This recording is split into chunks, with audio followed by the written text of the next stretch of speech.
Barbershop conversation, guys. Feel free, hit the subscribe button. I got to do this video in the closet to get a peace of mind, and I'm gonna try not to go off. So I remember about 4 or 5 years ago, I was covering the fight at the MGM, and Andre Berto had some shirts, and they said something having to do with Eric Gardner. I can't breathe, and they were black shirts with some white writing on them, and they wouldn't let him protest inside the MGM. And I sat back, I didn't make a fuss about it. And who am I at that point, right? Who am I now, and I sat back and I watched how they minimized his protests. They didn't allow him to express himself, and we fast forward to yesterday. Eric Gardner, the police officer who choked Eric Gardner, got off. You know, um, it's it was a very I get emotionally involved in all of this, man, and you know what I mean. That's one of my blessings and one of my curses because I couldn't sleep, and and then Ava gets 16 nominations for Our Pain. It's it's it's hurtful, and it also mystifies me when black people can't see the bigger picture. Like something as small as when I hear black people say I go to fights, right? And I have conversations with you organically have conversations with people in media, and they always advocating for the best fight the best. And I'm like, but you're the same hue as me. How could you want Bob Arum to get a big check for nothing? Remember, Eric Gardner couldn't breathe. Ava got 16 nominations for Our Pain, for white people lying, not telling the truth. And I'm I believe I make mistakes along the way. I believe I'm a person that can see the bigger picture through it all. I fumble the ball sometimes. No running back goes his whole career without fumbling the football. I just gotta hope that I have some brothers that will bail me out and calm me down and put me back on the right path and pick up my fumble that I've lost. And I just hope and pray that one day we on a macro level can see the bigger picture. You know, um, it's it's disheartening. It's hurtful when I see Eric Gardner's family member protesting in front of the courthouse and no one's with her. How painful is that? At least get out the car, give her some water, give her some food. Like, how could you not? You know, um, it's it rips my heart out, man. Man, when I say it shreds me to pieces, man. Um, I told you the time when it was a July day. I was flying to Vegas. This is years ago. I was going to go surprise Dre in Vegas, and Daddy, yes. I'm gonna have a good day today. Okay, beautiful. I'm gonna finish this video, then I'll be in there. Okay. Okay. All right, I love you. And it um, Lincoln cut me off. Lincoln said he's gonna have a good day today because we speak in affirmations. So before we go to bed, we speak in affirmations the night before, and then when he gets up, you speak it into existence. I tell you guys often, my life is is speaking into existence, even when you have nothing. I mean, even when you can't see the right foot stepping in front of the left foot. You know, and as I digress, forgot where I was, but I just hope and pray that one day we can see the bigger picture. It's beyond hurtful. You know, and oh, when family members, man, that monetizing our pain. You know, we heard Barry Hearn. I got to call him Mr. Dillian White. I've never seen an 80-year-old man change. You understand what I'm saying? Why would he change? It's worked for so many years, you know. Um, I think that um, um, yeah, man, it's almost unbearable to even. Oh, I can put this down. Shit, it's almost.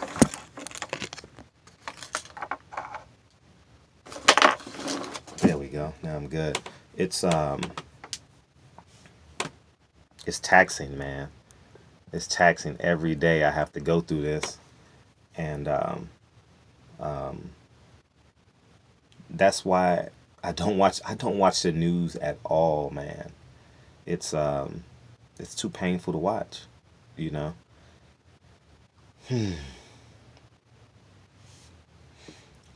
So I just want people to understand that. Oh yeah, Bob Arum. How can you want Bob Arum to get all this money, knowing that it's going to further the movement? You know, his movement. It's going to disadvantage because you got to take into account. I did a video yesterday. I didn't post it when I talked about when we as a whole buy designer goods, expensive stuff that literally have no value, you know. Um, um, just think that $1,000, $2,000 that that you buy will feed his great grandkids or his or her great grandkids, and imagine your great great grandchild going to apply for a job, and the same money that you spent in 2020 will hinder your advancement in 2070. I was thinking that, you know, and I've had to come to some self realization, you know, prior to the Gucci movement, and I told myself, why should I buy designer goods? You know, I have to see it in the big picture. We can't be perfect in a society in which was created for them, for the others, right? And I can't lie and say I didn't feel proud to wear designer goods. Um, I can't lie and say that I didn't feel good. But something happened to me last year. I went to the Gucci store and I bought 2 or 3 pair of shoes. Man, it was, I don't know, it was a few $1,000s. And I came home and I wore them once. And it didn't sit right with me that I spent that much money on it. Maybe when you have kids, you come to the self awareness, and it's your responsibility to either listen to it or not listen to it. Um, I think that what's up, Lincoln? So, You go to the bathroom. mm-mm. All right, go to the bathroom, and then you can watch cartoons for a bit. I'll be in a second, okay? Okay. All right.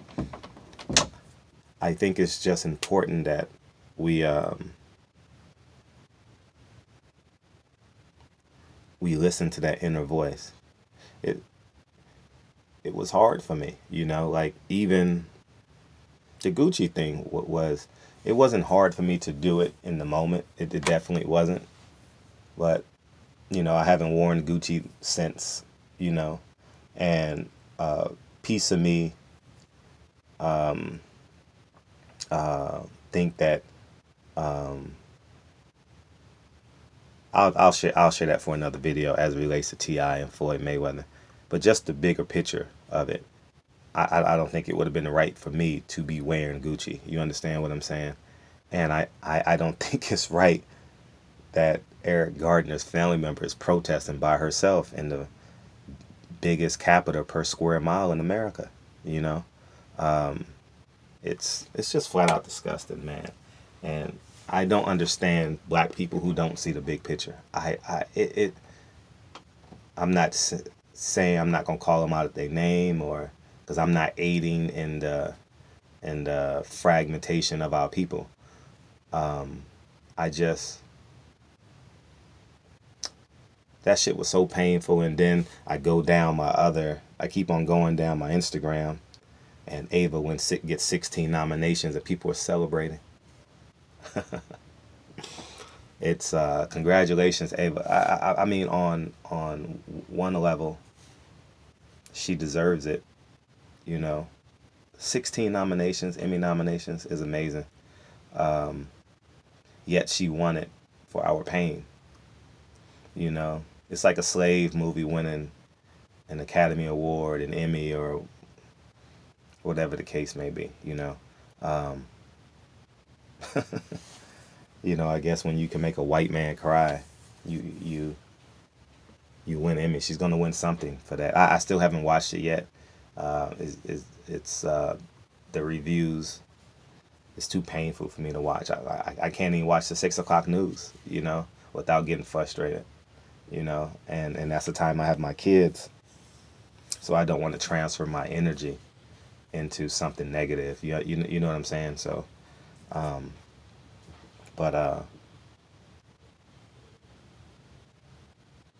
black boxing fans and boxing fans can't breathe either. I'm drawing the analogy to get an emotional response out of you, not to directly create a parallel. There's no direct parallel between a policeman putting on an illegal choke and killing a black father. That's not where I'm coming from. And it's heart wrenching, man. This morning, did how could you not cry or get emotionally invested when you see Eric Garner's family member? She was just heart wrenching, dog. And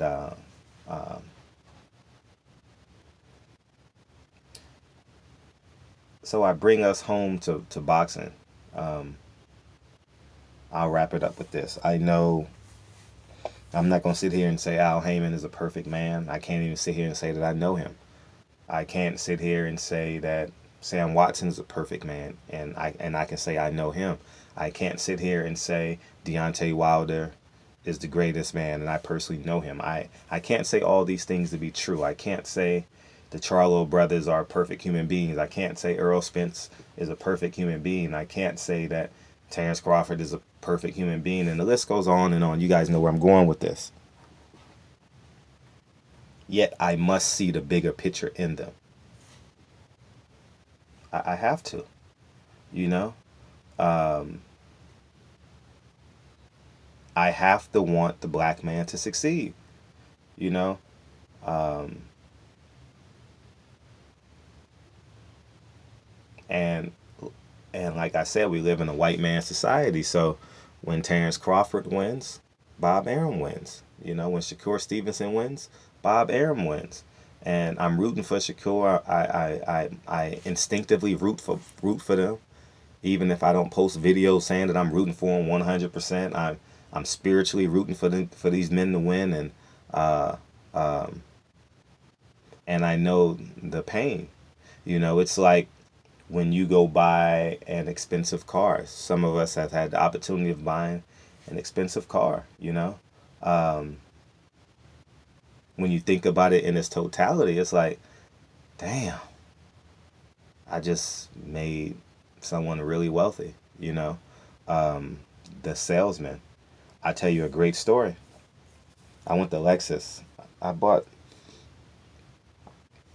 when my family car before the Teslas was a Lexus, right? And it was this white woman that was helping us. And the car was the Lexus was $40,000. And I told the people, I said, a white woman was helping me out. I said, I'm sorry, I want a black salesman. She got livid and stormed out. I ended up getting a black saleswoman. But the point I'm making is we got to do all that we can You understand what I'm saying? I just believe that, you know. I'm not perfect, you know, and I'm willing to accept all the knives and the darts being thrown at me. I'll bear that pain. You understand what I'm saying? I don't mind you saying I'm not perfect. I'm a contradiction. I'm going to contradict myself. That's what it's like living in a white man's world. Is that it's hard. It is impossible for a black man, in my humble opinion, 100% to stay on code in a white man's world. Sometimes you got to do B to go back to A. You understand? And I get it. And and that's why I typically don't comment on everything that I see and everything that I hear, because I understand the bigger picture on both ends of the spectrum. You know what I mean? Sometimes a man has to feed his family, you know, and sometimes a man takes a short term gain and turns that into a bigger gain on his own, you know. So, so I just want to bring this home for y'all, man. But when I look at boxing on a bigger scale, I see that we have absolute talent, 100% absolute talent in the game, which means we could possibly own the game. You know, imagine if Jay-Z, Jay Prince, and Al Haymon ran boxing. Imagine. Imagine if they got together and said, you know what? Imagine. Imagine. Imagine. They wouldn't be able to breathe. That's the title of this video. They wouldn't be able to breathe. Man, imagine those three tycoons. Al Haymon, Jay-Z, and Jay Prince. Al Haymon would have to get a name that starts with a J. You know what I mean? 3 J's. Dr. J's if you live in New York. You know what I'm saying? You know what I mean? So, Jay Prince, Jay-Z, and J Doc. I don't know. Y'all figure that shit out later. But that would be amazing. You know? And they could run their own business and make their own money with the understanding of they are putting Bob Arum and Eddie Hearn out of business. That's the purpose. Barry Hearn and Eddie Hearn, putting all those guys out of business because they can recruit the talent. Is Jay Prince has had Andre Ward and Floyd Mayweather, so there's no doubt that he has the money and has the eye for talent. But we as a whole have to see the bigger picture, you know, and we all fall short, man, and but at the end of the day, I think that it's just essential and imperative that we embrace the journey. Embrace the journey, my hand. Embrace the journey, y'all. And I love y'all. Have a great Tuesday. Today is Wednesday, y'all. Have a great Wednesday. And yeah, man. So I'll be in Vegas tomorrow. I'm gonna leave sometime tonight, and I'll be there. And I love y'all. And go watch Eric Gardner's family member. I think it's his daughter. Go watch it, man. It's heart wrenching, man. It's heart wrenching. I'm not, dude. All charges dropped on an illegal chokehold while he's on the ground with his hands behind his back, telling the police officer, "I can't breathe." And this all goes back to we're at the MGM. Andre Berto has "I Can't Breathe" shirts, if I'm not mistaken. And they wouldn't let him pass out the shirts at the weigh-in. Hopefully Andre Berto will be at this fight, and I'm sure he will be. It's a welterweight fight, and he loves boxing as much as we all do. And I'm interested to ask him about that. And I know he's fighting Miguel Cruz coming up, and August 3rd should be a very entertaining fight. It's gonna be a lot of offense, be a lot of knockdowns in that fight probably. And but above all that, I sat back and I watched. You know, sometimes I just want people to tell me their truth, so I sit back. Honestly, a lot of times I just let people talk, and I know they're lying to me to my face. When I'm doing interviews, I'm like, this motherfucker lying his ass off. But who am I to call him a liar and shut down the interview? You know what I mean? Like, who am I? Who am I?